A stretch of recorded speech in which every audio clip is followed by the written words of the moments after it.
Welcome to Archery Talk 101 podcast, your guide to better archery skills. We'll bring you the latest tips, tricks, and expert advice, but that's not all. We'll also have interviews with top archers and industry professionals and reviews of the latest gear and equipment and much more. Hurry up. Got it. Yeah, what would it be like to compete in archery at a high level? Well, we're going to find out today with our guest. Hi, my name is Roy Canterbury. I'm your host today on Archery Talk 101. And we have Matt on the show here for us or with us today. So Matt, introduce yourself and let everybody know something about you. Cool. Hey, Roy, thanks for having me on. I am Matt Yacca. I am, my name's funny in and of itself, but everyone calls me Matty. I shoot for Hoyt. I'm a barebow shooter. Also a longbow and, just traditional archer in general. I've been for years. I'm from Staten Island, New York. It's where I was born and raised. It's a suburb of Manhattan, New York City. It's one of the boroughs of New York City. I moved out to Colorado here about 27 years ago. I've been shooting my whole life. So I grew up shooting in New York. We'd go out to a little public park that was out there and set up a target. And from when I was 5 years old, I started shooting, a little recurve and then to a little compound bow. And then, of course, through my teen years into the 90s, I was shooting compound bows. And I gave up compound bows completely in around the year 2001, 2002, and went full into traditional archery. I had dabbled with longbows and recurves prior to giving up compound bows prior to that. So in the late 1900s. That sounds funny to say too, in the late 1900s. Anyway, and then anyway, I went full traditional around 2001, 2002, and I just wanted to take my competing and competition. I was shooting pretty well, in the last 5 or 6 years, and I wanted to up it a bit. So I got my coaching certification through NTS or whatever, and just truly learned how the mechanics of the shot, how to shoot correctly, how to put it all together. And I started Olympic recurve around 2017. And then I picked up barebow about a year later and am now a high level barebow competitor. I shoot for Hoyt. I've won some stuff. I do pretty good. And yeah, I'm just having a good time with it. It's great. Archery, I wish could be a career, but it's just not. At least at what we do in barebow and even Olympic recurve, anything in the U.S. is really not a career unless you're in the compound world. But yeah, here we are. Yeah, sounds good. Yeah. Bobby Weisinger said, "My boy," I commented. Yeah, Robbie's like my son, the son I never had. Yeah, you never know who's going to comment on the group because we go live in the Archery Talk 101 Facebook group. So that's an advantage. They can comment and we can talk back and forth in there. And I like to pass information back and forth. And it's a kind of a close community because what I'm finding is like if you got a bow in your hand, you're an instant friend. Absolutely. Yeah, so absolutely, that's a connection we all have, and I think it's kind of cool that we can do that. And I agree. Yes. Yeah. So, what got you started in archery? In archery in general, my dad and my uncles would go out shooting again, like back in New York City, and we had this public park, and they would go and I would want to go with them, and they'd be like, no, you can't go. You can't come. You're too little. This is for the, for us, the big kids, whatever. And they would kind of not push me away, but they would I don't think they wanted me around. Right. So I don't, I think they didn't want to deal with a little kid running around. That's how I was. I was probably pretty hyperactive when I was a child. And my dad would be like, no, just me and your uncles, and my brother would get to go. And that just kind of pissed me off. I was just like, I want to go too. I want to shoot. I want to be part of this. And my dad would, he would just say no, like essentially no. And you would think as these days, if my little kid was like, yeah, I want to go shoot, I'd be like, yeah, let's go. That's what I want. But I think that someone telling me, just like any other, you tell an adult, no, you can't have that, or no, that's not for you, or no, then it just kind of creates more of a drive, I think. And Yeah. I think that's what it did for me. I think it created more of a drive to want to do it and be part of it than maybe having me along. Like I think that drive just became something innate in me that I was like, I want it for myself now. And so, as a little kid, I remember I probably got my first bow I was probably 3 or 4 years old. And he would take me once in a while. They would take me once in a while to go shoot. And as we were shooting at those round, they were like, I think they were just stuffed with straw or hay on the inside, but burlap on the outside. And they were stitched, these round bales. I haven't seen one in a long time, and someone posted a picture of one yesterday, and I was like, holy smokes, I remember those types of targets when I was a kid. Yeah, Anyway, Saunders Archery makes those great big, about 4 foot round round bales. yeah. And they're made from Indian grasses grown here in Yes. Nebraska. Yeah. And they're covered in some kind of burlap or some kind of, I don't know what it is. Anyway, and then as I got older, I wanted to keep shooting. I really just enjoyed shooting right up, as I was a little kid. And then as I worked into my teen years, I had a cousin who lived in New Jersey, and my uncle, where we hunted. I wanted to kind of emulate them, and I wanted to be part of that. And so I started hunting around 14, 15 years old, and big into compound bows. I had, I don't know, maybe 2 or 3 compound bows throughout those years, from Oneida Eagles to Hoyts to PSEs, things of that nature. And I gave that up. Like I knew there was something about archery that I just hadn't fulfilled, and it was finding longbows and recurves. And in those later years, I was still in my 20s. Paul Bruner had Screaming Eagle Archery out of Montana. Excuse me, I think was the little company he had. And if you guys know Paul, I mean, he goes by Too Short, and he's very big in the traditional archery world. Anyway, friend of the Wenzel brothers. And I remember getting a catalog in the mail. It probably came just as like a spam, or in the actual mail we're talking here. It probably came through as just like bulk mail. But it was one of their catalogs. It was for his company, and he would sell staves, like wood Osage staves, and he would sell bow blanks, and they would sell, maybe some longbows and recurves of what kind, I don't recall. It's back in the early part of the 90s. And I knew it's something I wanted to do. And I knew my dad had an old Ben Pearson recurve that was right-handed. It was in our basement for years. And I was like, well, I'm going to go shoot that thing. And I should go dig it up. It's in the basement. It's like 50 inches tip to tip.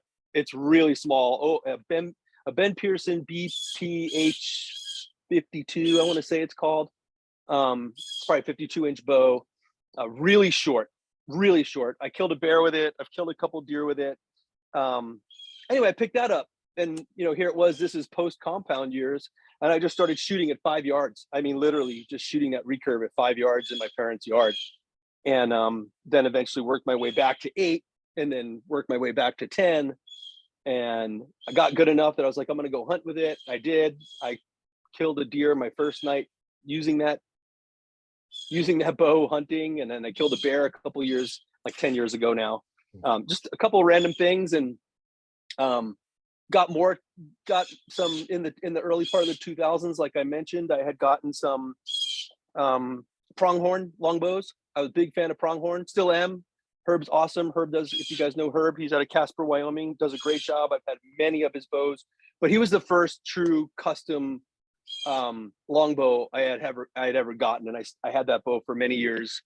Killed a couple things with it, and then I just became obsessed with wood bows and longbows and recurves and all the exotic woods that you can make bows out of, and veneers and things of that nature. And I just kept purchasing and collecting, and just creating accumulations, if you would, of different types of bows, and I've had several made by different people, and I just absolutely am in love with wood longbows and recurves.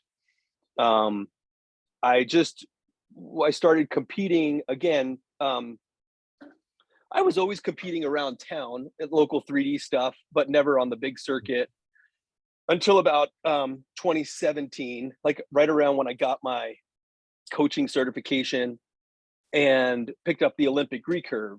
And I did that because I was struggling with target panic, and the Olympic recurve forces you to go through the clicker motion. The Olympic recurve also forces you to kind of be in the right body position in perfect alignment. And so it teaches you the quality movement. I mean, it's not just flinging arrows. That squirrel's behind me. It's not just flinging arrows, it's very controlled shooting.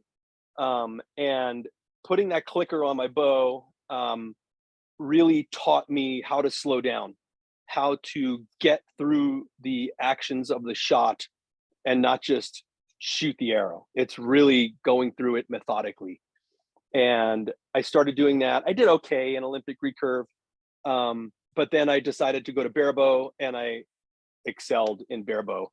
And I don't think I could have done that without going to that first step of shooting Olympic recurve using the clicker. And then even after that, I put some clickers on some of my wood bows, limb mounted clicker, and learned how to shoot correctly with my wood bows, my hunting bows, and all the difference in the world, night and day difference. And again, picked up the new custom barebow type things. It's the same as an Olympic recurve, just with no sights, no clicker, no stabilizers. And I excelled at it. And so now here we are. And this is what I've been doing for the last, I don't know, 4 years or so, 3 or 4 years, competing on the big circuit, so to speak. Yeah, that's quite a journey. Yeah. Yeah, but I love because archery. I mean, I absolutely yeah, love archery. I mean, like I said, I would make it a career if it was a thing, but it's just not, yeah, it's kind of tough to make it a career. I've talked to a few professionals, and they're not making money if they're not winning. No, And exactly. if you get sick, you have no income. Correct. You Yep. have to go shoot at all the meets, and you have to do good. And You do. some people like that.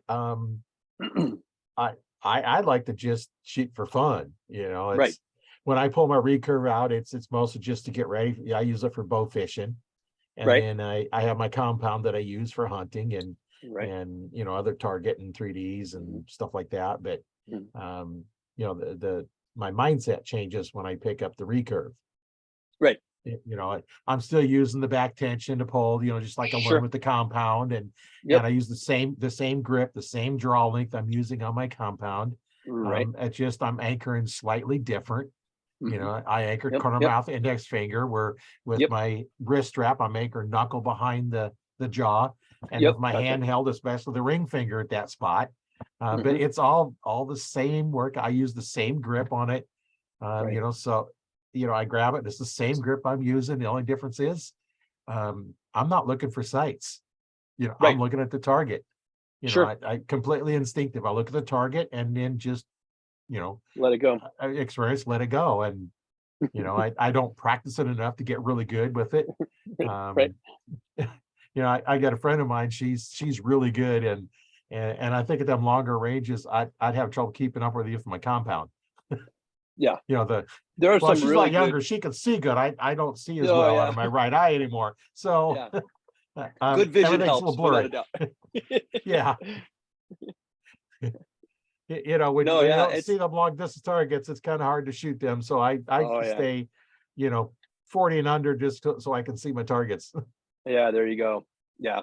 And in the traditional archery world, I mean, most ethical or people that are rational and reasonable about their shooting, they're keeping it, pretty much under 25, Um and you just need to be able to have decent vision at distance. You don't have to be, Yeah, have an eagle eye or amazing vision. It's helpful for sure, but right. it's not the end all. Yeah, with my compound, I try to set up for 40 or 20-yard shots. Most of the time they come in closer than that. But Exactly. y- you know, um, Oh yeah. I shot one deer at 40, and I think only one or two at 20. Everything else has been less than that. Yeah. You Yeah. know, at 5 yards, I shot one at 5 yards. Yeah. And 10 I yards, think and people that really don't have good hunting experience especially out here in the West, we're told you're going to have longer shots. You will have longer shots, things of that nature. But I see so many guys at the archery range shooting nothing but the 60 to 100 yard range. And they're never at the 20, 30 yard range, like the up close stuff. And then when it comes down to it, these guys can't shoot at 20, 10, or even 5 yards. I can't tell you how many times during elk season while hunting, we've had elk at just on the other side of a tree. We're talking like right there, like just they're that close sometimes. And with a compound bow, people don't realize like which sight pin do I use when it gets close like that. How do I do that? Or even guys I know on a regular that I shoot with, that shoot all day at these longer distances, and they miss or wound an animal at 20 or less yards because they're just not used to shooting that close. Right. If they're closer than 10 yards, yeah, pretty much all my pins fit on the kill zone. Right. So it doesn't really matter which pin. But right. What people don't realize, sometimes I've talked about this a few times on the podcast, but if you're shooting like a 5 yard shot, mm-hmm. your 20 yard pin is worthless. Right. You need a 60 or 70 yard pin. You got to use the higher ones. Yeah. And it's like, well, why do I have to do that? It's like, well, when you think about it, where's the arrow? The arrow is at the corner of your mouth. Where's your sights? Clear it by your eye. You're 3 inches high. So mm-hmm. It's something you have to look at. I was shooting, doing some videos shooting into a bag target I have sitting on my ledge in my basement. Well, it's a little bit high, and I know I'm off because I'm probably only about 10 feet away. Mm-hmm. So I'm looking, it's like, okay, I got to make sure my bottom pin is still on the bag. Oh yeah. Right. I don't want to stick it at 10 yards or 10 feet, my arrow into a block wall because it's going to bounce back. Yeah. And my wife and I are sitting there and she's recording while I'm doing it. And it's like, no, I don't want this coming back at me. The knock is just as dangerous as the point. So you have to think about that at close ranges. You do. I know one time I was on a platform at a 3D shoot, and there was a gator 5 feet and from the platform. You're raised up, and I knew on mine at that time I had a program. I can't find it anymore. I don't know if it even worked on the new ones, but you could put in all the information and it would tell you, what distance to set, your ranges for. And I actually you set 20 yard, and I just lined the pins up, and they just line up just like they should. But I, at 5 feet, I said I need to use my 70 yard pin. I'm 5 feet away. I'm shooting for 70 yards. Of course, on a platform, I draw up to get my form, and then your form is bend at the waist, not at the arm. So I'm bending, and it gets a little bit harder as you bend down. And I get down there, and I pull through my shot, and I nail it. Yeah. Oh yeah. No, those in 3D, in the 3D world, the 3D tournaments, or even field up close with compound guys, the 5 yard or closer target is the great equalizer, right? So it's the one that if you don't practice, if you don't try and know which pin you're supposed to shoot, those guys struggle, right? And they, some of the other people are killing that little dime size, 12 ring or 11 ring, whichever you're shooting, on the frog, right? But when if you don't know which one you're supposed to use, you could potentially get a 5 or an 8, if you don't really know how to use it. So not only knowing is also doing, right? So spend time practicing at those really close distances, because you'd be surprised in the real hunting situations how close you can get sometimes. Oh yeah, I've had them walk underneath my tree stand. It's like they're not even 4 feet from my tree stand as they're walking down the trail. Oh yeah. I was like, I don't want you that close. Come in further away. Right. Because you can't make the shot because it just you can't. Well, one, you can't bend down far enough. But, right. I've had them so close that I've seen the hair change colors as the arrow sure. into the hide. I was okay, I know exactly where I hit it because I seen it change colors. Yep. Yeah, I killed a buck probably about 20 years ago. He literally dead straight down. I think it was the first deer I ever killed. Let me think about this real quick. I think it was the first deer I ever killed. So it had to be more than 20 years ago. It was more like 35 years ago. I forget how long it's been since I just turned 51, and I can't believe that. Yeah, so he came walking in, and he literally he was coming in from like, I don't know, my 10 o'clock, 11 o'clock, and he just came straight at me. And he was right under my tree stand, direct straight down, and I shot right between his shoulder blades. And it's just shot you never practice. You Right. never practice it. You're always thinking something's going to be farther out. And I watched that deer run. So I shot that deer. He ran. He kind of went to my left, and he went several hundred yards. I'm going to say 200 yards out to a field that was, again, so he came in this way and went out that way. And I watched him run. And I remember waiting, and I waited I probably waited at least an hour, because I didn't see him go down. I saw him run. From the tree stand, I was looking. I was just looking for blood from the tree stand. I don't remember seeing any. And by the time I got down and started walking and following this thing out, I started finding blood, but it was not a massive amount of blood. It was not like an ideal blood trail. It was some blood here and there, here and there. And I went out and finally saw that deer in the field. He was laying down, but he wasn't dead. And I had to shoot him again. And that was an hour later. It felt terrible. I mean, it was, and it's one of those things where it's like, it's exciting, but it's all sad at the same time. It's like, you have to put another arrow in this animal and finish it off. What was interesting about that shot is that it was right where I was aiming I shot it with a compound bow. It was straight down, right between the shoulder blades. It exited out the sternum.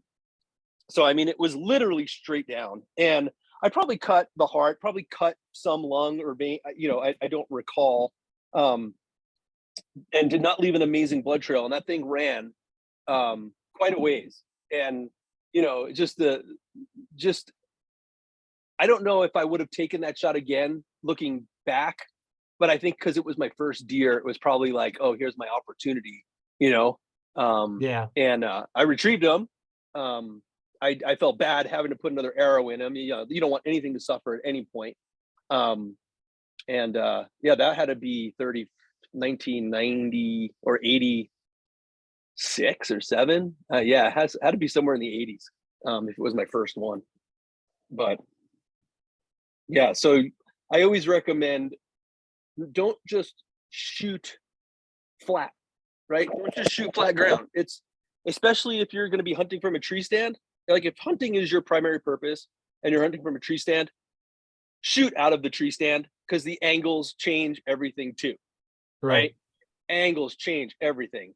Or if you're coming out here to Colorado or somewhere in the West where you're hunting in the mountains, you're never standing on flat ground unless you're at your house, or like I'm on my patio.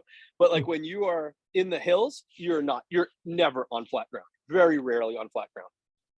Where you find the elk and where you find mule deer, you are in very steep, rocky terrain, or steep, grassy terrain, or timber. And your shot's going to be uphill, downhill. You might get lucky and have a flat shot, but there's always going to be some variability with your shooting, and it's going to be either your footing or your angle. So I highly recommend shooting on uneven terrain or from a tree stand all the time. Yeah, and one thing to remember too is, your form standing up in perfect position is from the waist up. Right. From the waist down, right. It doesn't matter what you're doing. You can be bending at the waist, bending with twisting, whatever you need to do.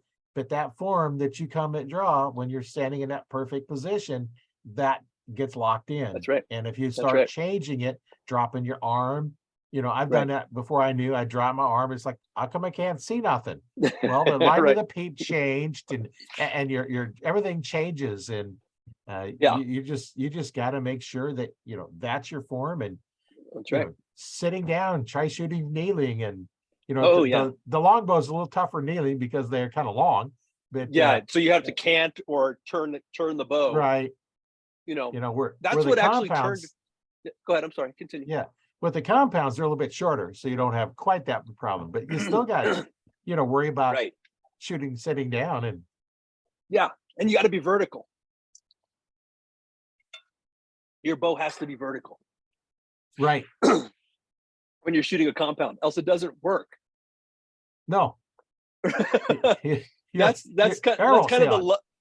that's kind of the love or allure for me of the longbow or the recurve, is like you can technically be laying down and shoot the bow, especially in a hunting scenario, right? You can Right. be under a tree and leaning forward, or you get the idea. You don't have to be vertical to shoot that bow. That's kind of a nice feature. I know there was one time I seen this deer bedding down next to the trail, and it was a road the farmers use, and I took my boots off, just my socks, and I snuck all the way up to it. So I was, 5-6 feet away from it. Didn't know I was there, but there was no real cover for me to stand up. There's just grass about a foot tall, and Right. I got a compound. I can't shoot it. Crossbow, I could have, because it Yeah, can yeah, be yeah. shot down Yeah. low.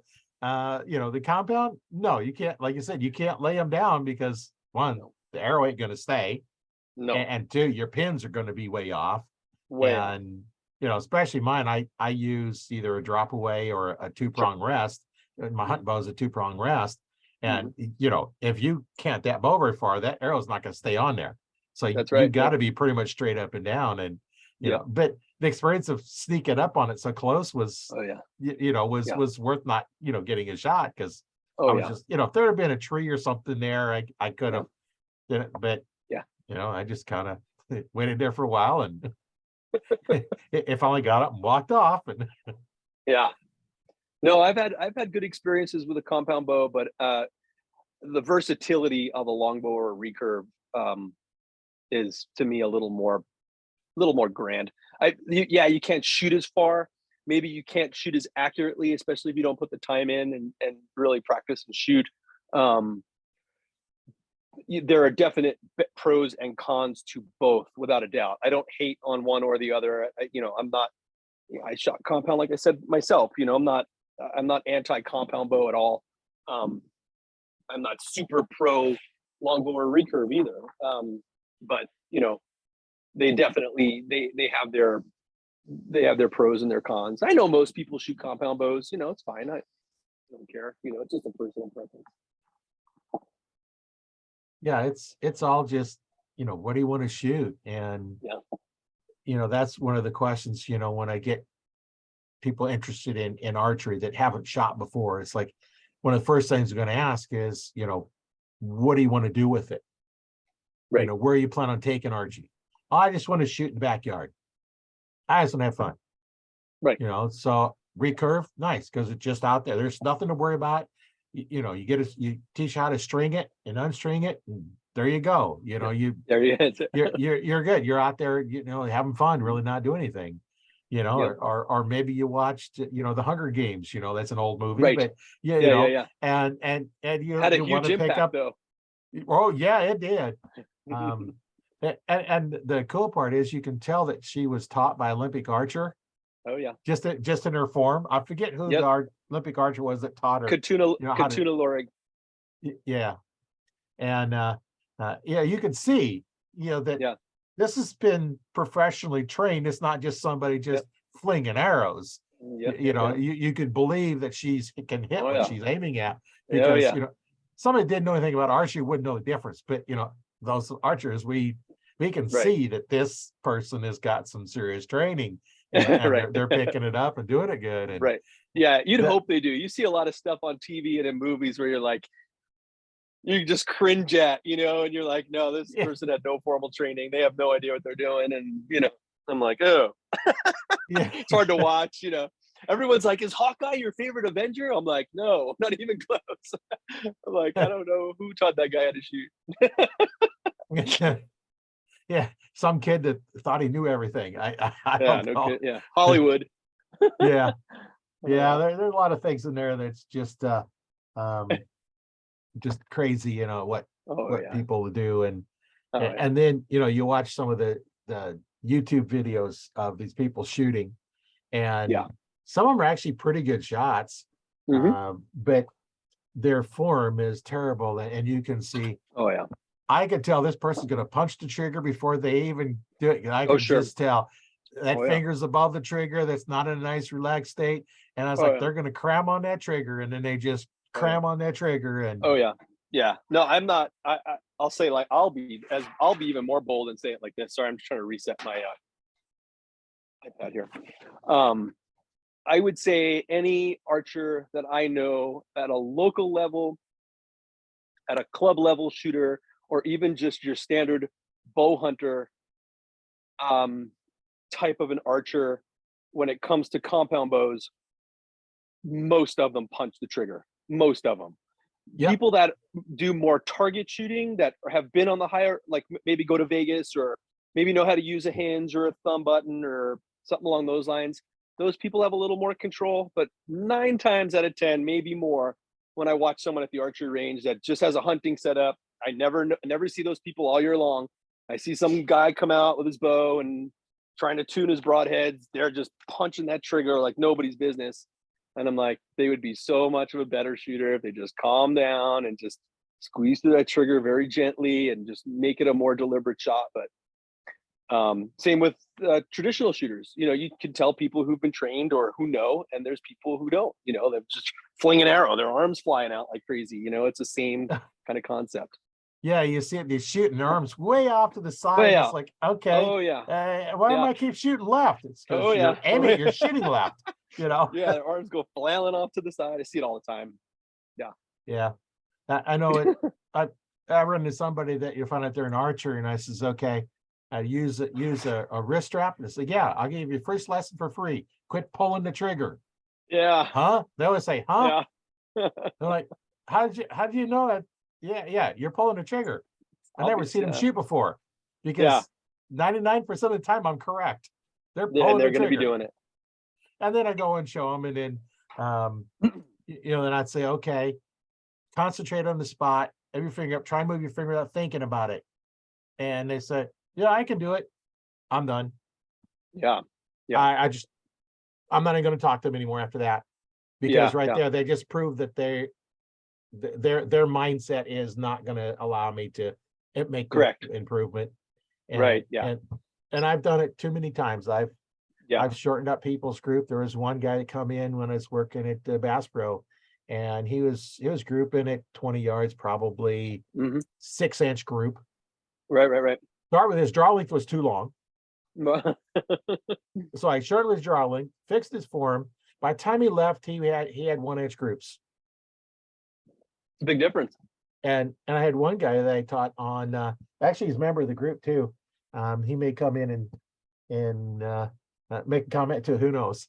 But he had, maybe about a 6-inch group. I spent about 45 minutes on a Zoom call with him, and he sent me a picture a few weeks later, 3 arrows touching. Much better. Yeah. The correct way of shooting will do it. I had Yeah. one guy Oh that yeah. I sold a brand new bow to.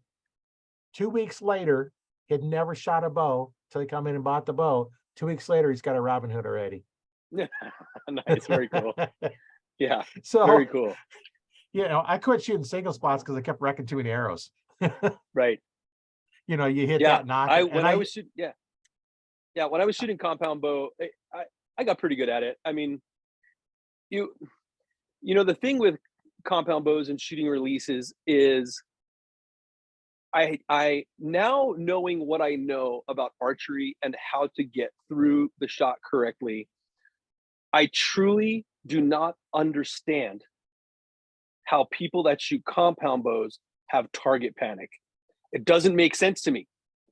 And this is coming from someone who shot compound bows with mad target panic, insane target panic. But now I know. I just learned, I learned everything on my own, right? So you just learn, you draw, you hold, you pull that trigger, and it goes, right? But no, that's what kind of gives you target panic, right? And Yeah. now I know, now I know. I've had conversations with very high level compound bow shooters that say, oh, I'm struggling to have target panic. And I'm like, time out. There's no way you should have target panic. You have all these perfect devices to get you through this shot perfectly and without any harm to your mental game. go really slow through the movement. That's all you got to do. Just if you're using a trigger, sure, put your finger on the trigger, hold your sight on that pin, keep that elbow moving back, and just gently keep touching that trigger. Just keep pressing through it. It'll go. Don't need to punch that thing to make it happen. Just be very gentle with your movements, very slow, very deliberate. It will go.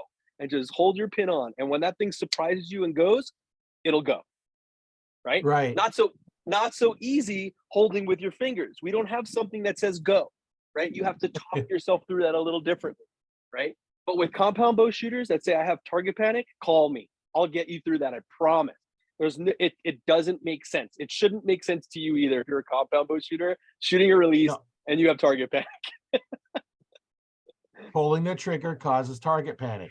Yeah, exactly. And watching the pin, yes, also causes target panic. Absolutely. Because you see the pin cross it. What target panic is you see the pin go across the target, you say pull the trigger, you start pulling the trigger, right. It moves off and it says, oh, it's off, don't shoot. Yeah. So that is target panic. That's the only way you're going to target panic. Look at the target, ignore the pin, put the pin over it. And I use on the trigger releases, I put it on the second knuckle back. Right. Not the tip, because that's how I shoot my guns. I want it the second knuckle back because I'm going to rest my hand. And now I have a little bit of movement in that finger and it's not going to fire it. I just rest it there, just lock it in, slight little pressure. And as I pull, it's going to go off. And the way I teach what a proper shot, the form of the shot process goes is I always have them go full draw. Your job is to aim. You're never going to pull the trigger. I will pull the trigger when I want to pull the trigger. Right. And 9 times out of 10, they hit exactly where they were aiming. Because all they had to do was aim. And that's all you got to do is just store energy and aim. That's all you got to do in archery. Everything else should be automatic. That's exactly right. Yeah. And what's funny is I've met Joel Turner many times. I know him well. We talk. I've been to his course here in Colorado when he used to come here and do it at Rocky Mountain Specialty Gear. And one of the things I told him was he asked if people that don't have target panic when they're shooting guns, and I never did. Shooting a bow, yeah, but with a gun, I never did. And it was actually almost the other way around, especially with rifle shooting, long distance rifle shooting, or just rifle shooting in general. I could set up a rifle, and so I know this is not part of your podcast, but it's just a cross reference. We get into guns all the time. Yeah, but I could set up a target at 200 yards and put my crosshairs on it with my rifle and just sit there, and I'm squeezing that trigger ever so slowly that nothing's happening, that I have to stop. Okay, I'm gonna stop. I'm gonna restart, get back in there again, and just keep squeezing and squeezing and squeezing, and nothing's happening. And I stop. Right? So the point I'm trying to make is that I would be so locked on and going through this motion ever so slowly that it wasn't happening, and that's okay. And I tell people that in archery, this is where we switch back over. So I would say people, it's okay that you don't take that shot, right?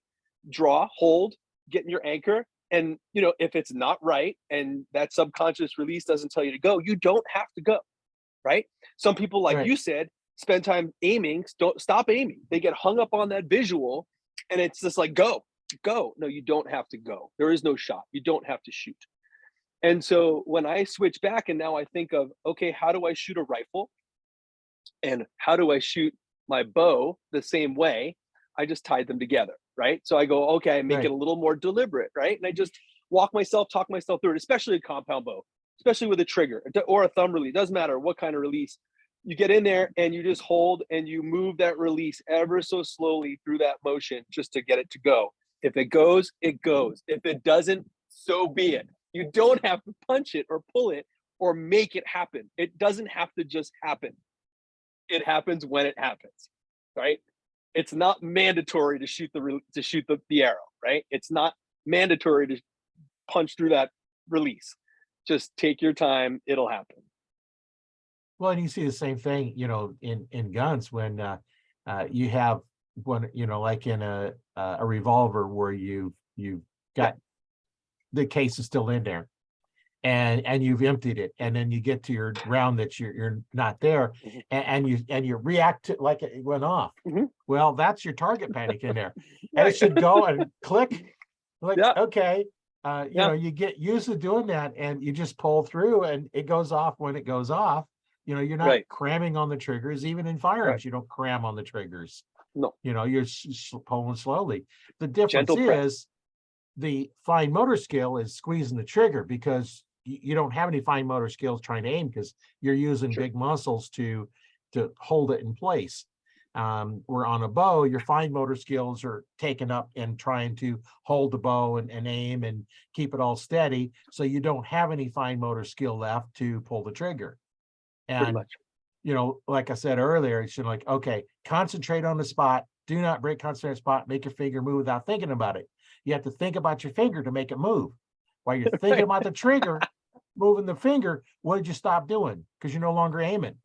That's right. So what are you going to hit? Whatever you're aiming at.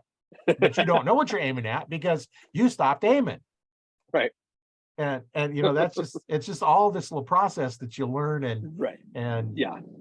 I've adapted my teaching style a little bit. It works for me because of, it's 20 years taking martial arts.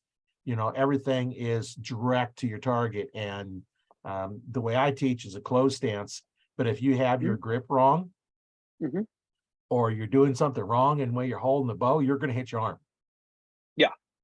You will hit your arm. If your Oh yeah. drawing's too long, Oh yeah. you know, you're going to hit it because you had an open stance. If your grip is wrong, it hits your arm. But if your grip is right and your draw length's right, you won't hit your arm.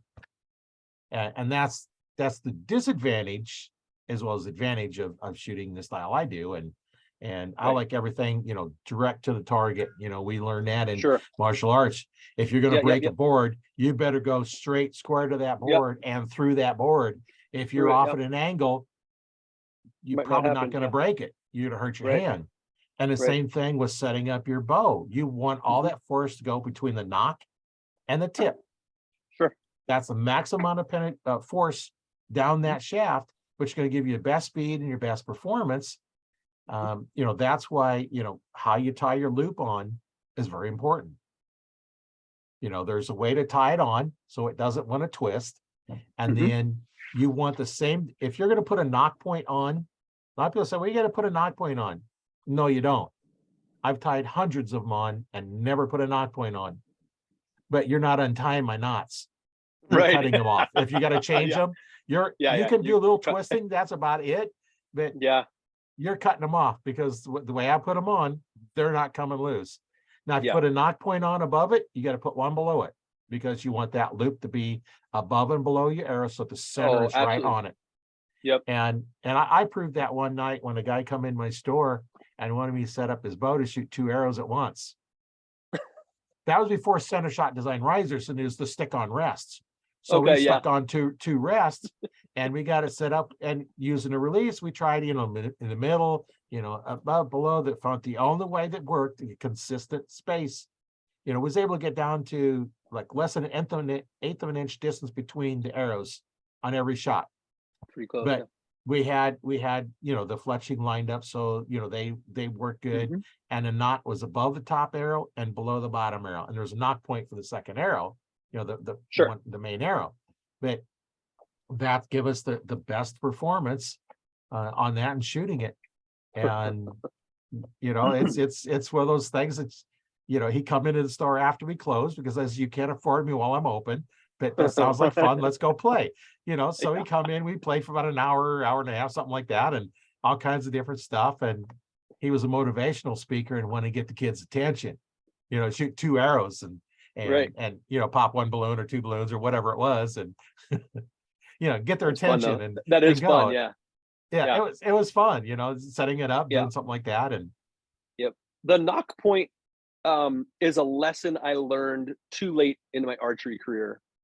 The double knock point makes all the difference in arrow flight. Or like what you're stating, the loop, right? So if you get a D loop, your arrow sitting in that gap, between your two knots, it's the same concept as if you're shooting with fingers and you have two knock points above and below. When you shoot an arrow off a traditional bow, or even some of these ILF, target rigs like I shoot, if you don't have that bottom knock, it will kick down hard, and it'll actually slide on the string prior to release.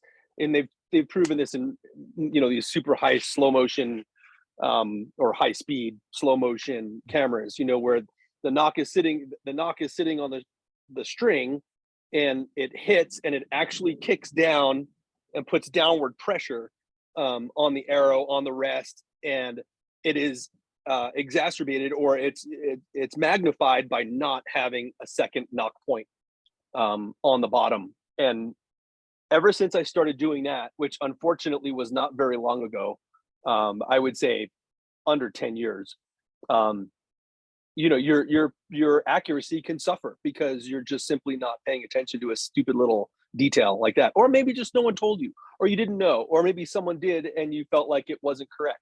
But until you really spend time with something like that and test it yourself and see how it makes sense, it starts to make sense. Yeah. And with some of the cameras, that they're, oh yeah, this one has a slow motion mode on it. So oh yeah, it's like, I'm sometime I'm going to try a slow motion and see what it does. And in the video editor, I can slow things down too, and redo them and all kinds of different stuff when I create my YouTube videos. I don't edit the podcast. What we say is what we say. Yeah, just the way it rolls. Unedited. Yeah, whatever it is, I don't edit it. Go ahead. If I happen to hit the stop recording, have to restart it, then I'll bring it up and merge two together into one video. But other than that, I don't edit them. It's unfiltered. Right. Live show. Yeah, no. In archery, and whether it's compound bow or longbow or recurve, I always, try to encourage people to do some experimentation with their setup. If one thing I can think of with a compound bow, I'll go two things with a compound bow, is one big one is quiver on or quiver off a bow. Not set up one way and shot the other, but set up to be shot with a quiver on and or set up to be shot with a quiver off. Same with a wooden recurve or longbow. Do I shoot with a quiver on the bow, or do you shoot with a quiver off the bow? There's a lot of debate, right? And and again, it all has its bearing, or it's not wrong. It's not wrong to say I'm going to shoot with a quiver on or off the bow, but definitely tune your bow with the quiver on, with arrows in it, and then shoot it and see how it shoots, see how it does, and then tune the bow with the quiver off, shoot it, spend time with it, and see which one is better. And I think in the traditional archery world, I may get some flack for this one. It's well known that people just always shot with a quiver on their bow. It's a pretty standard thing to find a side mount quiver on a wooden longbow or recurve. It's, hey, whatever floats your boat. But for someone who's shot those types of bows in very detailed, specific ways to see how accurate a bow can be, the bow does not do as well with a quiver on the bow, period. Quote me on that. I'm telling you, I've done the testing, I've done the shooting, and there's a reason why in the target world where we don't have quivers on our bows, right? It's just, we need the arrows too, but they're on our hip, right? It's just another weighted system off to the side. And I'll go back to compound, same with stabilizers. Shoot your bow without a stabilizer, shoot your bow with a stabilizer, shoot your bow with a heavier stabilizer than you were shooting, shoot it with a longer one than you were shooting. Mess around with it, play around with it and see how your bow shoots and tunes best, so that it works the best for you when you're in those critical times, whether it's hunting or target shooting. We don't shoot stabilizers. Well, in what we do in bare bow and traditional, no stabilizers, but a quiver on the side of your bow is going to drastically change the dynamics of how your bow shoots. Yeah. Now, on my hunting, hunting rig, I have a quiver on it. But when I get in a tree stand, I have a receiver that I screw into the tree. So I Right. pull it off the bow and I hook it Right. on because I Yep. don't want the weight. I don't want the arrows in my way. I get one shot.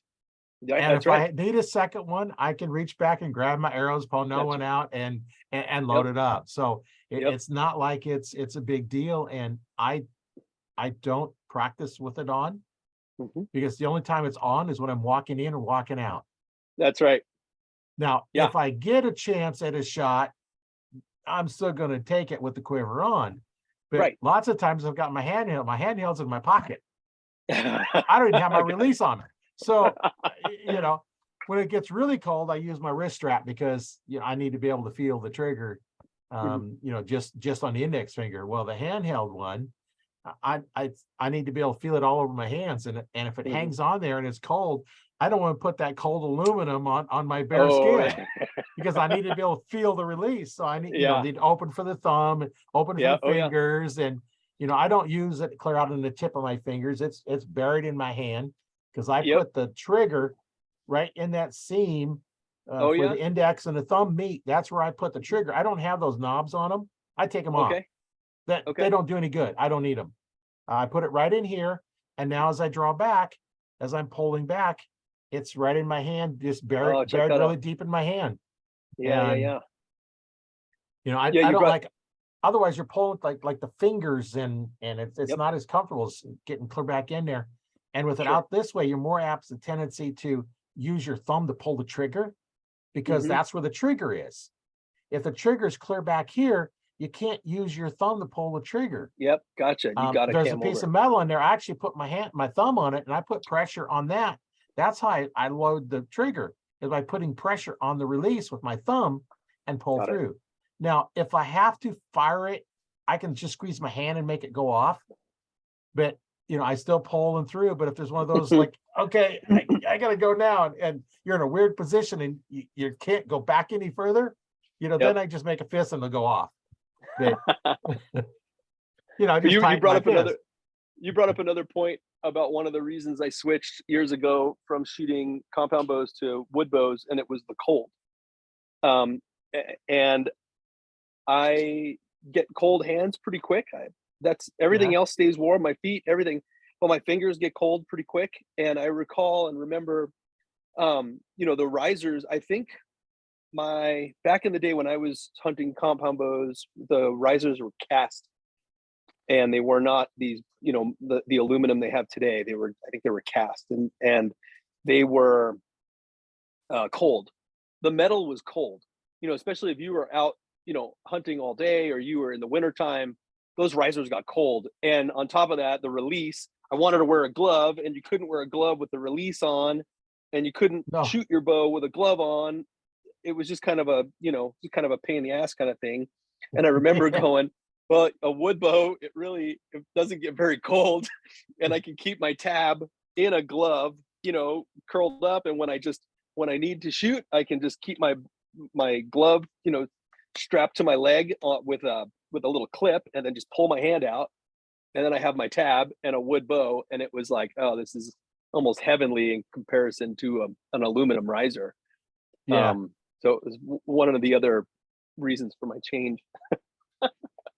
Well, and on my recurve, I have the no gloves on there, so I don't need a Yeah. glove Oh or a yeah. tab or anything. There you go. And I know Yeah. you just keep your fingers. I just need the tips of my fingers out That's to, right. to feel it. Yeah. I did put a small thin glove on because you can still Hmm. feel it through there. Oh sure. Yeah. And slide it off that way. And Yeah. you know, if you Yeah. have a glove, You don't really see the no glove much anymore. I have some. I have some original ones, like old ones, and then they have a modern version. It's a little spongier. I know they give those to kids, like they have kids, like when kids go to archery shops to just try yeah, out bows, they have them on a lot of the bows where you don't need to worry about a glove or a tab and fumbling with that, because that could get take some getting used to. But the no glove, it's funny you brought that up. I know a lot of bow fisher people use that too. Like, and they put on their bow fishing rigs, and another, that's who cares exactly if it why I gets have it wet? on Yeah. mine because it's set up for bow fishing. And There you you know, I go. have a glove. It's like I don't want to be out, you know, bow fishing and have the slimy fish and wet. Get it on the leather glove, and There you go. you know, Yep. the no glove, towel, wipe It's perfect. hands. go for the next one. And bring it in, and your hands are wet, wipe it on the towel and go, or your jeans or your shirt or wherever, you know. That's right. Yep. Yeah. Funny. Yeah. Anyone send any questions? I know, but Robbie said spitting facts. I don't know what we were talking about, but Yeah, well, we got a lot of facts Robbie we've is, been pushing out. yeah, Robbie will sit there and harass me the whole time. He's been texting me too at the same time, trying to Oh, get me to laugh. He's trying to get me to laugh. Ain't working, Robbie. Nice try. well, Robbie's you one of know, our best barebow archers we have in the country right now, and he's going to be probably the best at some point for a very long time because he's a young kid. well, you He's a know, young we're just punk. we're gonna have to get him on the podcast then. Sure thing. Yeah. So Robbie, There let you me go. know here. We'll get you on the podcast. You know what? Here we go. We're gonna, let's see if I can reply to him. Well, I could.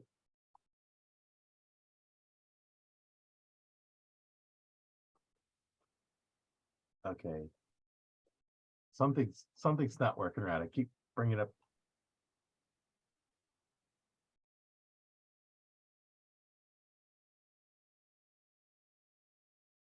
Yeah, I don't know. I'll have to send him a message when we get off here. It's Yeah. like, okay, here we go. Yeah. No, Robbie's a good kid. He's a top shooter. He won our indoor nationals championship this year, and he just won the outdoor national championships this year. So he's got two of them. And then last year at field, he won the field national championship. So he's got all of them except 3D pretty much. He's won all the national championships that we have. So he's very good, very proficient, very determined. He's a good kid. I don't like to give him too much credit. I still kick his ass in a fight Yeah. and in archery. It doesn't matter. And I had a broken wing here, so I can. Yeah, I just messaged him like, okay, here's the link, the scheduled time. We got to Yeah, get he's you a good on. kid. So He's a good kid. Well, yeah, get him on. He's a good kid. hey, you know what it takes to be on is we got to start talking archery. You know, if you've never That's right. shot archery, you know what? Hey, Yeah. great, we'll be on. Yeah. No, it's good. These podcasts are good for, especially if people listen to the podcast or they go on your YouTube channel, whatever, and they, whether they want to learn or whether they're advanced and, you know, maybe catch a new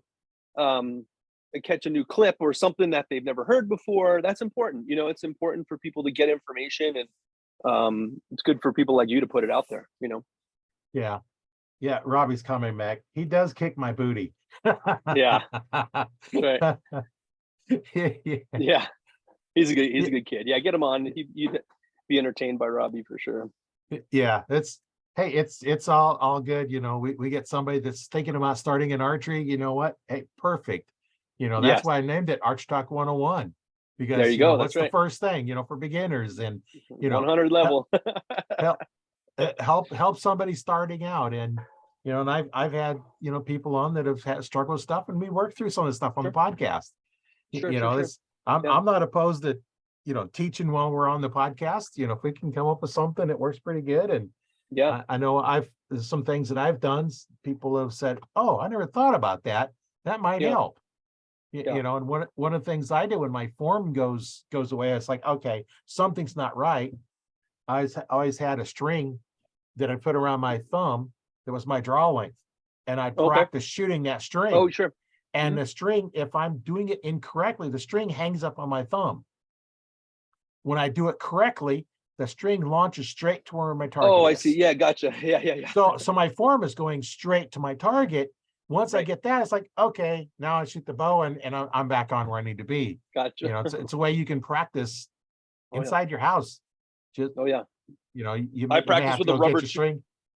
I practice with a rubber tube all the time. I mean, I have a rubber tube that I draw and anchor and shoot, just to kind of ingrain my physical process. The more you do it, the more it becomes natural, right? The idea is to kind of keep that close by. Like, you want to be as natural as you can when you do that shot, even when things sink in mentally. You need to be able to just be just be as competent as you can unconsciously, if that makes sense. Unconscious competence. Yeah. Um, but do you know who your listeners are? Do you have an idea as to what your listeners are made of in terms of compound shooters, traditional archers, who it's comprised of? That I don't. I know in the group I have all disciplines, from the recurve shooter to the Olympic shooter, to in Olympic style bows, to compounds, to the crossbows, from all over the world. I've Gotcha. interviewed people from all over the world. Well, yeah. So it's interesting talking to people in different countries and how their archery is the same and how it's different, and the way they do things a little bit different. And I saw you had a podcast like a couple weeks ago. I think it was a guy from Ireland. I couldn't understand him. Is that where he's from? I honestly couldn't understand him. I had such a hard time. I was like, I can't listen. It was just I was having such a hard time trying to understand what he was saying, and I couldn't do it. And yeah. But yes, I know Scotland. Scotland. That's what it was. Yeah. Had a hard time understanding what he was saying.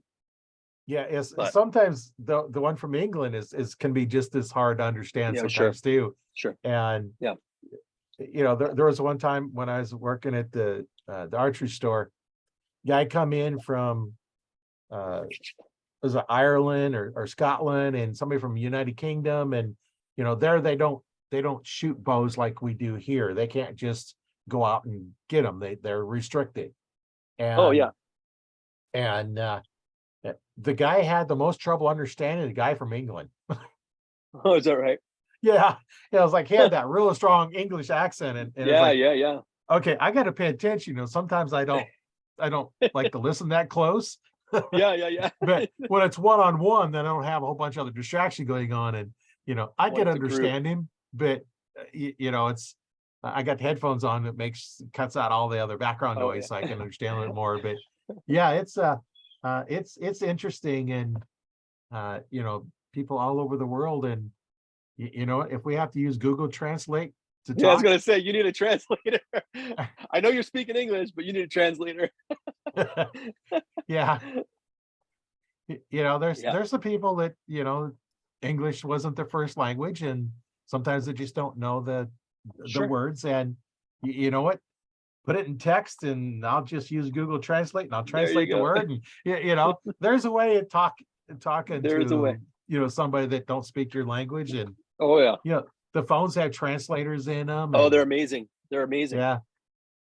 They don't always translate the same, but but it's close enough a lot of times. Yeah. Well, you can always text it too, and that it's that's like, true okay, too. Like, okay, here, okay. Yeah, it'd be interesting. You wouldn't get a lot to talk about because you don't have to translate everything, but hey, just type it in, and and I can read it and then translate it, or actually probably translate it and then read it. And I've done that too on somebody that send information, send a text to me, and it's in whatever language they're at, and because my original message was in English, and they responded back in whatever the language was.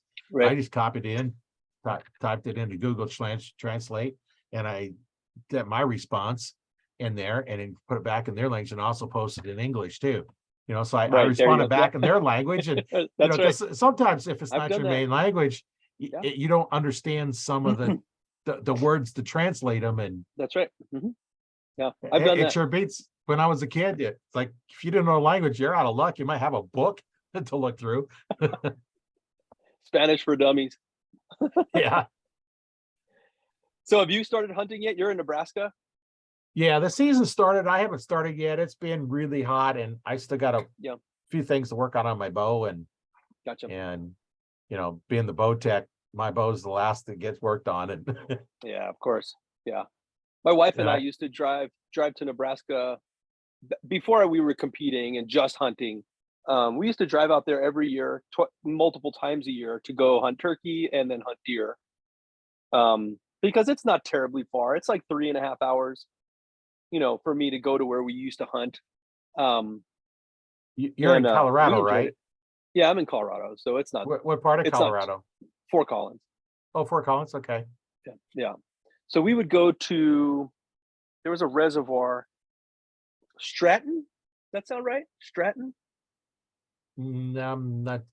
That don't sound familiar, but It was what? right off the highway, so we would take I-80. No, was it 34? We would take 34 clear out the state into Nebraska, and then, gosh, I could swear it was Stratton Reservoir is where it was. It was west of McCook, but we would hunt over there along that reservoir. We got a few deer. I saw some really nice deer out there over the years. Turkey, of course, and lots of turkey. But it's public land. You'd go and walk to your tree stand, and someone would be like just within 100 yards of you, and you'd see them. And what do you do? I kind of got tired of that. You looking for it on the map there? There's Swanson Reservoir. Swanson. Thank you. That's it. Swanson. I know it. I thought, okay, reservoir is near McCook, because that at least give me a city to look for it. Yep. And Yep. yeah, Swanson. Swanson. Yeah, we'd hunt over there. And again, like, we'd see plenty of deer. I mean, just in the one small spots that, a couple of small spots we'd hunt in. And again, public land hunting, you'd see people, but honestly, the thing that chased us away more than anything were the bugs. The ticks were brutal. Oh, yeah. Oh gosh, the ticks would be covered in ticks, or mosquitoes in the springtime. But during the fall, the hunting season, it was, it got cold, it got frosty, and I killed a couple deer over there, nothing crazy. But that was a pretty neat place. I know a lot of people that hunt in McCook. They go to McCook to hunt whitetails and turkey and stuff. And I guess that's good hunting over there too. Yeah, there's I don't know. some pretty good hunting in different areas around here. Yeah, I don't know.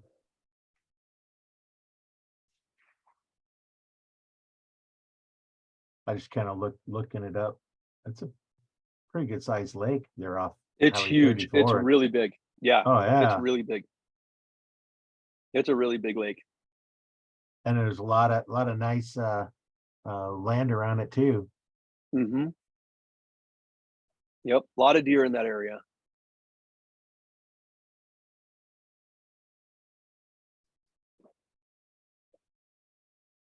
We just don't go out there anymore. Like, for what it costs for a deer tag and how much time it takes, and just to go out there. And it's not terrible, but you get a hotel room, or we'd camp overnight sometimes. And Yeah. just to hunt for one full day and then one morning and then come home. And I just kind of got like, I'd rather go somewhere where I can spend a couple nights and a couple days hunting and Yeah, put some nice time in. it's a nice lake. Yeah. I don't know how far it is from me, but it's out by Trenton, Nebraska. But Right. It's really easy to get to from here, which is cool. It's essentially one road all the way out there. oh yeah, it's 4-hour drive for me out there. It's farther for you, and you're in the state. Yeah, because it's let's see, trying to find Fort Collins, but yeah, Denver is actually closer to it than I am. Yeah, it's funny. Yeah, but I don't have to pay out of state license though. yeah, that's true. And that's the other thing. Like, same with turkey. I'm like, I'm gonna pay $120 to go hunt a turkey. Like, I get it, it's fun, but like $120 to go out there and shoot a turkey. I'm like, no. And we have turkey here in the state, but they're really hard to hunt here. The turkeys here are hard to hunt if you're not using a shotgun. Oh. We have parts of the state that have huge quantities of turkey, like the southern part. I shot a turkey down there, a recurve, going back like 8 years ago. And that was in, oh gosh, way south in the state. But anyway, point I'm trying to make is there were turkey everywhere down there. Like in the southern part of Colorado, we have huge flocks of turkey. In the northern part, we have a bunch up here in Fort Collins, but you can't hunt them. They're all on city ground. Oh yeah, we have a pretty good sized flock that's not too far from me that I see all the time, and Oh yeah. probably about 3 dozen of them that's in Oh this yeah, that's a flock that good we number. see once in a while. Yeah, it's a good number. And yeah, good number, but where I see them most of the time, I can't hunt. Can't get to them. Yeah. Yeah, I can get to them. It's just I Yeah, don't yeah, have you can't permission to hunt hunt the property. Yeah. So Yeah. I do have permission to cross the highway. They do come Mhm. over there, but hmm Do you hunt public land or private land, or what do you usually I got do? private land. I got a couple Okay. properties that's private. I think probably some of the public lands are probably have more deer on it. Mhm. Where it's mostly fields, and the Uh-huh. only tree line is right along the edge. The one Uh-huh. property is along the river, there's a creek run through there. Across the river or the creek, as where all the trees are at, but we can't hunt there because somebody else has got permission to hunt there. And Right, because right. we asked the farmer, and he said, "No, I got somebody back there hunting," and like, oh, okay. And the other property is mostly just right this year. I think it's corn and alfalfa, and then there's just the road trees around the property, and they kind of travel through at night most of the time. So I gotta Right. try and put up a lick or something, so they maybe trying to get There you them go. come during the day. Sure. Yeah. I guess during the rut, you never know. You can find animals from anywhere. They can come Oh from yeah, miles away, just that's kind of, I guess, the benefit of hunting the whitetail rut. You never know what you're going to see. yeah, But, yeah. yeah, we have nothing, but we don't have private land access out here. I mean, I don't. In Colorado, it's very, very difficult to hunt public land. I mean, you see way more hunters than you do animals. And believe it or not, you see them. They're not even resident hunters. They're people from other states. Which is good for them. It's not uncommon. That I see people from clear out New York, Pennsylvania, Ohio, you name the state, they're here. And you just see people from absolutely everywhere, and it's you're either going way far back to hunt, but everyone else is in the same mode. They're like, we got to get away from everybody else, so they just go farther back, or and next thing you know, you see people everywhere. You're bugling, you bugling another person, and they bugle you in. It's like, it's this craziness. But you can find some pockets where you don't find a lot of people, but it's getting more and more rare. So what my wife and I do, we try to just save points, because we're on a point system out here. Deer are 100% point. You have to have points for deer tag. They don't have over-the-counter deer tags, but they do have over-the-counter elk tags here. So what we try to do is wait every 3 years to get up at least 3 points. You can hunt a decent unit with 3 points, where they might offer only 100 tags. And in those units where there's 100 tags, you might not see a person. That's pretty good. The last time we hunted with 3 points, where we saw one guy on opening morning, and he was coming out because his buddy got altitude sickness, and they were like, yeah, we're leaving. He didn't feel good, and we're heading out. And then we never saw another hunter until muzzleloader season opened up, where they, typically those areas, they'll offer the same amount of archery tags, muzzleloader tags, as they do archery. So another 100 people, but that really gets screwed up because our muzzleloader season is at the prime, like when the elk are truly bugling a lot and they're active.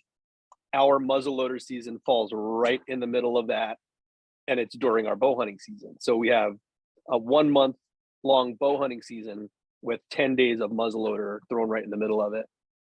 And so it kind of makes it hard, because one gunshot, those elk are gone. I mean, they're gone. Yeah. It's crazy. We were watching a herd of elk across a canyon a couple years ago, and we were trying to make a play to go the next day down this canyon and then up to that other side. And we're just watching, and during the muzzleloader season, and way down the valley, we were up quite a ways, like 12,000 feet plus, and we can see some muzzleloader hunters come in from down the valley, and they must have shot a deer or something down low, and we watched that whole herd of elk just run and went clear over a pass into another unit. And I'm like, well, I guess we're not going to see those elk. But it's a funny thing, like, one gunshot and it just sends animals just sprawling in all different directions. Yeah. So, I mean, it's kind of hard to hunt among the muzzleloader hunters out here. So it's either you're going to be part of the, you either fight the tide or you go with it, right? So it's like I've kind of also considered, with my wife, I'm like, well, maybe we should get a muzzleloader tag and hunt the muzzleloader season, because it's typically the best time. Right. But at the same time, it's like, no, we're true bow hunters at heart. We're not gonna take that route. So we just suffer through it, so to speak, and not against muzzleloader hunters at all. So be it. That's your thing. It's just unfortunate for us as bow hunters that it falls right in the middle of our season. Yeah. Right now, in Nebraska, they give the rifle season the rut. And Oh yeah.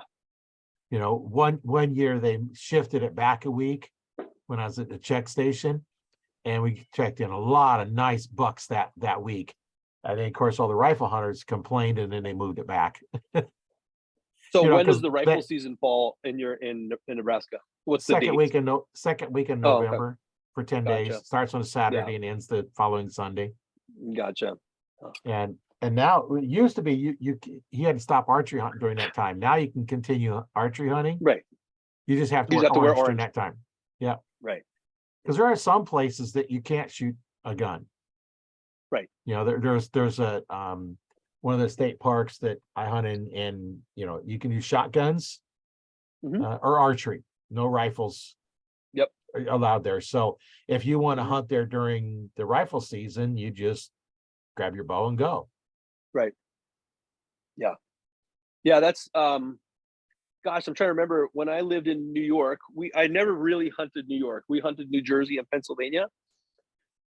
And I remember New Jersey, we had an early bow season, which started, I think it was like second week of September. So like and then it went for like a month or 6 weeks. And then they had a late bow season, which started in October through November. And then they had a winter archery season, which went till February, if I'm not mistaken. And thrown in there, they had a shotgun season, which was around Christmas time, if I remember correctly. And they had a muzzleloader season, which, again, these things all had their own week. But you can always downgrade your weapon, right? So if it's rifle season, you want to hunt with a bow, go for it. You know what I mean? Like you're downgrading your weapon, so to speak. So you can always hunt with a bow. But again, I'm sure that's changed over the years. I'm meaning the dates and what they can use. But I know back in New Jersey, back in the day, you weren't allowed to use a rifle at all in the whole state. I don't know if that's still fact or true. But you had to shoot. It was shotgun only. The whole state was shotgun only. And muzzleloader. Iowa was that way too, and then they took one county, put rifle in it. And now I think, last I heard, somebody said that you can use rifles now, but Iowa used to be all shotgun. Okay, gotcha. Yeah, Robbie would be able to tell you. Robbie lives in Iowa. Corn fed. Yeah, Robbie, if you're listening, is there any rifle season in Iowa? Maybe he'll comment. I don't know. Yeah, maybe. But I've never really hunted other states. Michigan, New York, New Jersey. I've hunted all those states. New York, New Jersey, Pennsylvania, Ohio, Nebraska, of course, Colorado, Texas, Arizona, Wyoming. I'm trying to think. I know I'm missing something. Texas is fun. I mean, hunting hogs in Texas is a blast. I have a group of guys I used to go with quite a bit, and I haven't been able to do that with competing in target archery because they usually go the weekend I'm in Vegas or the week I'm in Vegas hunting or shooting that. But that January, February time, February seems to be when everybody goes to Texas to hunt hogs, and that's a blast. If you've never done it, I don't Yeah. care who's listening. It is the most fun hunt. I don't mean just sitting on a bait. I mean like going out and do real spot and stalk on feral hogs, find a good property. It is so much fun. You see so much stuff. Last time I went out, I saw a mountain lion. It's rare you see a mountain lion in Texas, but I saw a mountain lion. You see all kinds of other little critters and creatures. Texas has everything. Aoudad, all these other, odd species of animals. You see all kinds of stuff.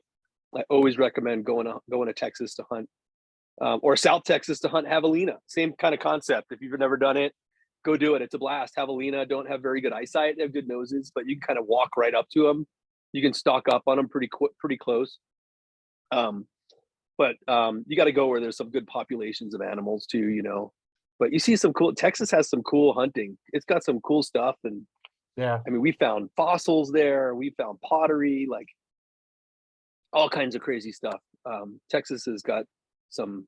I would love to live in a place like Texas where you can hunt pigs all year long. That would be pretty cool. Yeah. Yeah. But, Yeah. I went on, I got a javelina when I was down in Texas, went on a hog hunt, and I was able to get a javelina, and I thought it was good meat. It tastes like pork. Sure. You Yeah, know, I guess. Yeah. If you season it. Yeah. Everybody thought it was the best. I didn't think anything wrong with it. Right. And so I've hunted Texas, Nebraska, and Ontario. Okay. Yeah, I've been to Moose Canada hunt, twice. Yeah. once Yeah. moose hunting up in Ontario. Yeah. Nice. Yeah. Wait, did Mo- you get a moose? Yeah. Got a cow Oh, very moose. cool. Oh Okay. man, that best meat. Oh yeah. Oh yeah, I It- know. it's there's nothing better than moose that Yeah. I've had anyway. I had moose this year. Mike Davenport. You know who Mike Davenport is? Michael Yeah. Davenport. I think he brought some moose to an event I was at this year. Moose is really good. Moose is something else. Like it's pretty good meat. I've never hunted moose. That's my dream hunt. We have the Shiras moose, and again, it's a lottery system. You'll need 20 plus years of applying to get that tag. I have like 11 or 12. So yeah, I mean, randomly, you see those people that can draw it with 4 points, 5 points. It happens, but not likely. But we have plenty of moose out here, and they're not hard to get to. But so it's my dream thing. I have some collector's items, bows, made by John Schultz and Dean Torges. If anyone knows those names, just they're real true collector's items. These guys are since passed, guy who Howard Hill taught, and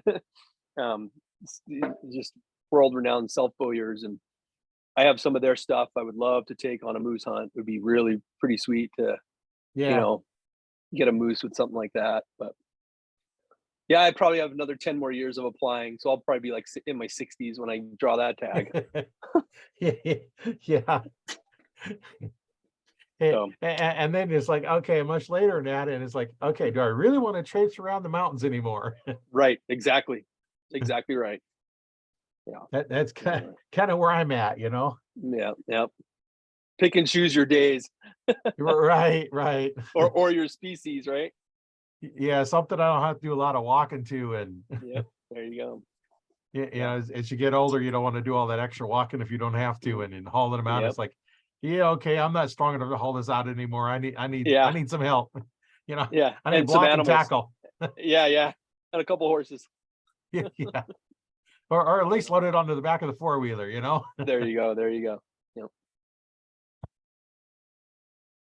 Well, it's been great talking with you. Yeah, likewise. And Robbie's made some comments, and we'll have to get him on a podcast and chat with him for a while. And of course, yeah, that'd be fun.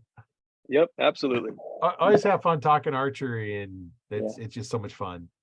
No, I appreciate you having me on and chat and getting to know you a bit. And yeah, we can stay in touch and maybe do this again another time too. Yeah. Yeah. I'm not opposed to having people on a second time. There you go. You know, there's things change and we just Oh yeah. come in and chat and, Yep. you know, just got to get on my schedule. There you go. If you Well, got the cool, link man. to it, schedule the Yeah, time and they're come they're back on. scheduling on. There you go. Yeah, well, Well, cool. Well, enjoy what are your your, season this year. Oh, go ahead. I'm sorry. yeah, what are your parting thoughts for the night? Oh gosh, I don't know. I don't know that. I don't know. I always just tell people to practice smart. Don't practice hard. Don't practice stupid. Just every shot you take with archery, just make it deliberate. Like don't just fling an arrow, and don't get mad.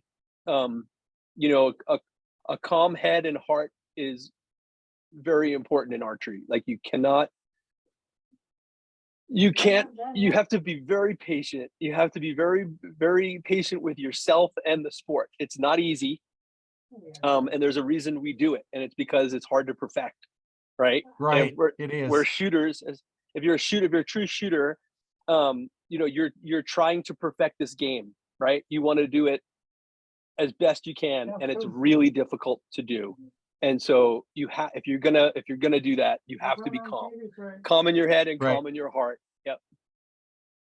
Yeah, you can't do this if you're stressed or thinking about anything else because you just focus and you get out there and if you learn how to do it, it's like everything just goes away That's and right. you're just focusing on one thing. That's right. Storing energy in the bow and aiming. That's right. Store energy, aim. Store There you energy, aim. go. Think of That's it. nothing else. That's it. Nothing else. That's it. Well, I'd like to thank you for being on, and our listeners and watchers like to thank you for spending this time with us. And you can catch the video on the Arch Talk 101 Facebook group or on my YouTube channel. I'll leave a link in the description on how to get to some of those. And also the audio is available on wherever you listen to your audio podcasts. Like Spotify and I think the Apple ones, there's a Google one and something I forget. I forget all of them. I just post it out there and it sends them all out for me. And then I'm also on Audible, so you can get out there and listen to it on Audible as well. It's free, not like a lot of the books. This is a free one. So Very cool. it's been a lot of fun talking with you Likewise, and thank you. and I'm sure we'll connect again and if nothing Absolutely. else, we'll connect in the group or something. But Absolutely. yeah. Yep. Thank you for having me. I appreciate it. Yeah. My name is Roy Canterbury. I've been your host today on Arch Talk 101, and we'll see you on the next one.